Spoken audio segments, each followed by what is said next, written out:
That's right. We're two escrow officers that have done this for a real long damn time. Check, check. Mic check. Is this thing recording? Hello, and welcome to Escrowtainment. Hey everybody, welcome to Escrowtainment. We're your hosts. I'm Brittaney Siciliano. I'm Tammy Stone. And we are two licensed escrow officers serving the DFW Metroplex. We close real estate transactions for a living. And we have this podcast just to talk about some fun real estate stuff, some behind the scenes stuff, right? All the things. Hoping to unlock any hidden potential you have in your transactions. Yeah, I hope it answers questions, and there's no bad questions, right? There's no bad questions. There's not. Ask the questions, please. Today, What are we talking about? the topic, agency versus underwriter. Brittany likes this one. I do like She this likes to talk about this one. I'm like, okay, well, I know the difference, but she likes this one. I do like this one. So what is the difference in the title world of agency versus underwriter? So I tried to explain it the other day to a new person I want to hear your explanation. on the team, and this person had no knowledge of title insurance whatsoever, or really even real estate transactions. Yeah. So the best way I could think about it was, let's say I go to Higginbotham Insurance to get my homeowner's insurance, my auto insurance, and all of that rolled into one. And because I like Higginbotham, because they're my local people, I know the person down the street, that's where I get my insurance. But if a hailstorm came through, or if I got into a car wreck, there would be a claims number I would call, and maybe my policy is actually written on like Progressive or Liberty or whatever. One of those other ones. Yeah. Okay, so Higginbotham is a local agency, and the other company that actually pays and services the claims is your insurance underwriter. Which, same thing for us. Same thing for us. So you have different scenarios in the title world where you can have a title agency, you can have a retail office for a title underwriter, or you can have something that's called a fee attorney, which is a little different from all of it. Yeah. So we've worked at both. Yeah, I have. Together and separately. Yes. We've worked in both situations. What is a good example of a retail operation for an underwriter?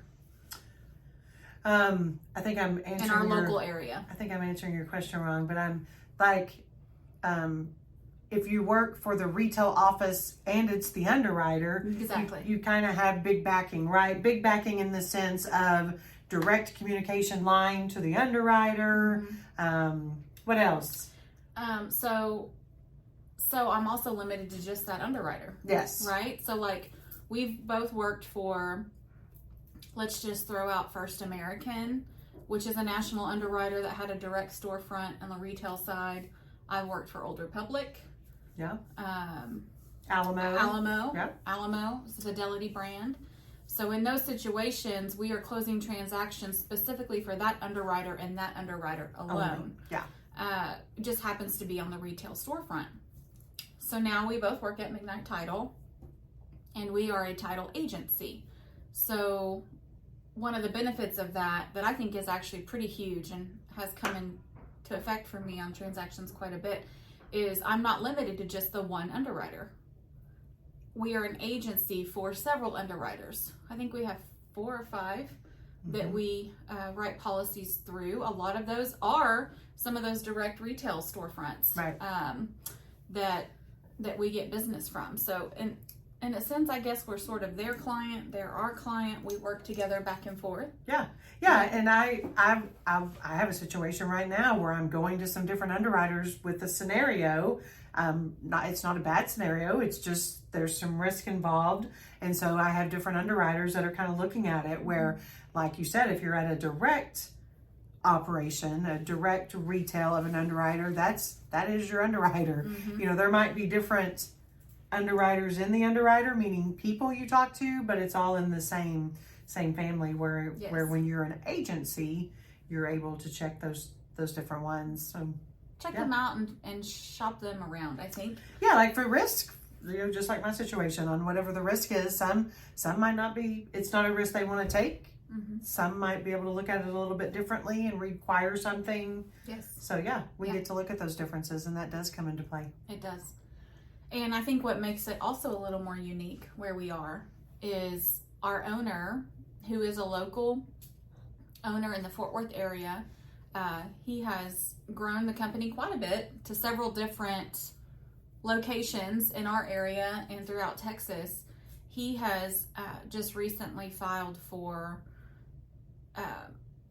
the ability to be licensed as an underwriter. Right. So in addition to not only shopping underwriters with the relationships that we already have, we also now can make the business decision on if we can close something or not. If we or have that in-house where we have that direct line to an underwriter that's available. Exactly. Yeah. So I think that's just super competitive and both really great to offer our clients. It's like we get the option to shop, but we also have the direct benefit of the owner of the underwriter company sitting in our office in Fort Worth that we could vet things with. Yeah. You know? Yes. Fee attorney, touch on that. Fee attorney. You know, something I've never really understood.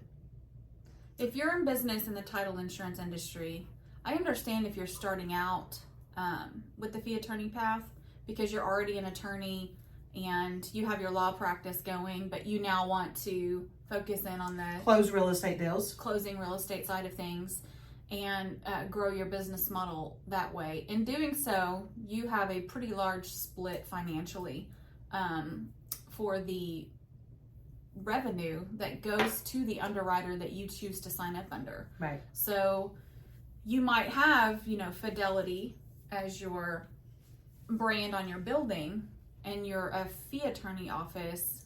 You have the right to put that brand on your building, but you are issuing the policies on their insurance at a very steep rate to you. I'm not sure why you wouldn't just go agency at that point.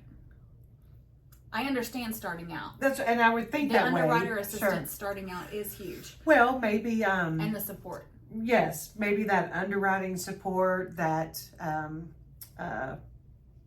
plant, your title operations of where your examination's done, because all that kind of comes. So I can see both sides of it. I can see why you wouldn't, and maybe you're okay with that. Maybe you still practice law too and do some, Yeah, maybe closing title insurance is not your bread and butter. Right.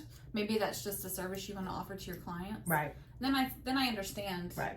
the fee attorney side of it. I think just if you're trying to be the biggest title operation in town, I don't know why you wouldn't go do business for yourself. You'd almost need to. Or because we all pay the underwriter something. Right. We all pay them for the paper that they write for us. Right. It just, the splits are a lot different if you are using them to infrastructure your whole business operation. So. Right. And then those fee attorneys are signed up under one underwriter. Yeah. So you have, again, the one option to be able to shop the insurance. Right. For an answer. Yeah. Makes perfect sense. It all boils down to who you know, like, and trust. Yeah. Right. Or like I know we've said before, you want it to be an underwriter of someone that has been in business, that's not going anywhere, that has, the backing, the kind of, the being able to reach them. I think that is important. It is because you don't want your clients' escrow accounts,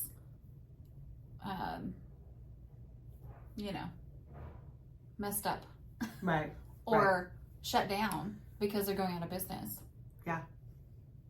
And it happens every day in Texas. I had a really good friend who was on the underwriting side for quite some time, and she obviously wouldn't tell names and things like that, but it's pretty common that title operations for little local companies in some of these small towns do go belly up. Yeah. But then, like you said, if their underwriter is one of the top 5, the big names, they're able to still step in and ensure that policy. That's right. But even just in the sense of, who do you call? Who do you call? I'd have to look it up. I know I have a list somewhere of the different underwriters and things, but it can be, or look at the back of your policy. It has that. It does. 800 number or email address for claims, something on there. The Texas Department of Insurance could tell you who your contact is, because all of that has to be reported quite often Yeah. with them. Are we getting into the weeds? This is the talk that we like to talk about. They're all like, "What? No, What? no, we get it." But I think that's a good explanation, just to know the difference between agency and underwriter, and where it limits you, or what the pros and cons both ways. I mean, it's Yeah. I like it. Yeah, me too. I like it. I like where I'm sitting. I like to be able to offer all the different I things. thought you meant literally. I mean, I do. I was like, okay, you always sit there. No. I don't know. That part of our business has always intrigued me. Right. I think it's fascinating because just like when you pick and choose your title policy, if you're the buyer or the seller, you can float it either way. Yeah, I know when you get into some commercial transactions or bigger real estate, you might have a buyer that says a specific underwriter that they want, you know, that they've gone to trust or whatever. Mm-hmm. So it is nice to be able to Offer the different ones. Yes. Do you get those phone calls? Hey, who do y'all write insurance on?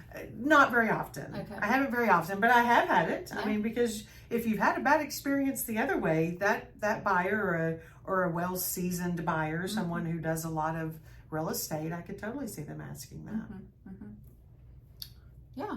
So Well, we don't have tips or challenges for this. that's it. We just really wanted to talk about that. Yeah, I think it's Yeah, important. I do too. I think I it's do important, especially with the exciting news that we're going to be able to underwrite our own policies pretty soon. Yes, for sure. So, okay, well, if you found this information helpful, please like, please comment, please share, please subscribe. We are on Spotify, YouTube, podcast. We are on all the social media sites, TikTok, Facebook, Instagram. Do you want to tell them about the email? we have an email, podcast@mcknighttitle.com. Reach out to us with any questions, anything you want to add or ask. We're available. Hey, if you want to send your next deal our way, send it to our email, and we'd be happy to opportunity to kind of earn your business and show you what we do here differently. Absolutely, absolutely. Okay, well, invest in your tomorrow. Live in your today. From your two favorite escrow officers, please stay tuned. We have new episodes every week.